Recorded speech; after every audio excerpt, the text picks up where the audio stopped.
Welcome to this week's edition of New York Now. I'm Dan Clark. An investigation from the New York Times has sparked a new debate over education policy in New York. The Times looked into a set of parochial schools run by New York's Hasidic Jewish communities in Brooklyn and the lower Hudson Valley. Those are religious schools, and they receive some state funding in each budget cycle. And reporters found that in some of those schools, children are not being taught basic math and English, and don't get a lot of science either. On one occasion, a school agreed to give state standardized tests in reading and math to more than 1,000 of their students, and all of them failed, according to the Times. This was the response from New York City Mayor Eric Adams. I want a thorough investigation. I want an independent review, and that's what the city has to do. And we're going to look at that. And the chancellor has made it clear that we're going to make sure every child receives a quality education in the city. Here to talk about that and other news from the week is David Lombardo from the Capitol Press Room. Thank you, as always, for coming, Dave. My pleasure, Dan.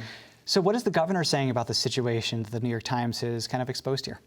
The governor is basically saying, me, Governor Kathy Hochul, you want me to weigh in on this? Oh, no, I don't think so. I don't have anything to do with education policy in New York. That's well established in the domain of the state education department, which, to be fair, has a board of regents that's appointed by the state legislature and is much more separate from other state agencies that she oversees, but it is unique to see her say that she is really not involved with this and really hasn't taken a position on either the merits of the New York Times story or the substantial equivalency regulations that the board has come down with this week, whereas her Republican opponent in the November elections has basically said the Board of Regents has overstepped its authority, and these regulations that are potentially going to non-public schools, including Hasidic yeshivas, are going too far. So it's always interesting to me when our electeds tell us that they don't have power over something that they very clearly have power over. In this case, I mean, the governor could propose a bill. The legislature could propose a bill. They could pass legislation. There are bills. Yes. There are bills that are kicking around right now that have to do with strengthening the laws that are already on the books with regards to the substantial equivalency requirement in New York state law. This is a 160-year law that basically says all kids, no matter whether you're going to a public school or a non-public school, are guaranteed a right to a sound basic education. Basically that you emerge from your high schooling experience with minimum criteria. And so the governor could champion something like that. Instead, what we're seeing is a real abdication of oversight. And that's really one of the big things that emerged from this New York Times story, is that local officials in New York City and in the lower Hudson Valley, as well as state officials, have basically said, I'm not going to get too involved in what's happening at these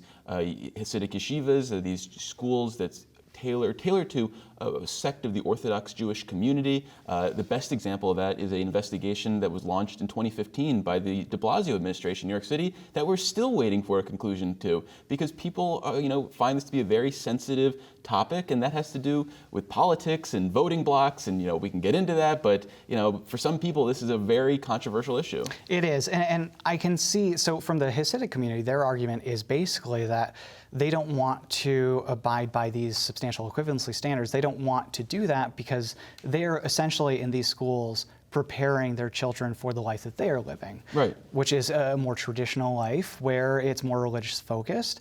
But at the same time, people are now questioning, well, is it substantially equivalent in that way as well? So they argue, in addition to the fact that this schooling is very specific in nature and that as a religious institution, they have the rights to focus on their religion and their tradition and the Jewish law that they want to focus on. But they also will argue, often without a lot of broad evidence, that kids who go through the system are emerging well-schooled in math, science, and English. But what the New York Times story really highlights is that there have been some sort of national standardized tests back in 2019 that indicated how poorly these kids were doing, especially compared to their peers. And this reporting highlighted how there's a real gender gap, too, amongst the boys and girls in the Hasidic community, with boys all demonstrating no proficiency in the math and reading that they were tested on in 2019. So yeah, there's a real big problem, and what we hear from people who have emerged from the Hasidic community and tried to live a life outside of it is that they don't feel prepared for anything other than life within the Hasidic community. Turning to other news from the week, it was actually a strange week for former Governor Andrew Cuomo, whose name we don't hear quite a lot in the news. Let's start with his complaint against the New York AG. So what is he saying here, Dave? Well, let me tell you what I think he's saying. He's basically saying that Tish James, the New York AG, put herself politically into this investigation, inserted herself. Am I missing anything? No, I think you're nailing it exactly. He's arguing that there was a basically malicious intent on her part to steer the investigation that she was responsible for in 2021. And what's funny for me is, as a reporter who was watching this unfold, was that I thought she was going to steer this away from Andrew Cuomo. I think we all did at the time, because she was a Cuomo ally. Right. And he, in her defense, he assigned this investigation to her. She didn't take it on. It wasn't someone that he didn't want her to end up with it. He had already come up with his own dream team panel of investigators. But eventually he did authorize her to follow this. And it's a question of, did she just follow this story where it led her? Did she lead witnesses in a certain way? Did she try to avoid certain witnesses? And that's all going to be very tough to prove for the state ethics grievance panel, because there's going to have to be some sort of paper trail that Andrew Cuomo would have to find, and that's going to be a real tough thing to uncover if it even exists. And this is a complaint with the Attorney Grievance Committee, correct? So yes. The result would potentially, let's say everything went his way, the result would be that she would potentially be disbarred or disciplined or something like that. Exactly. We have about less than a minute left. One of the women who has accused the governor of sexual harassment, Charlotte Bennett, has also now sued him in federal court. So give me a Cliff Notes version. Essentially, she's arguing that his conduct and the subsequent handling of her complaint violated her rights, her workplace rights, the sexual harassment concerns.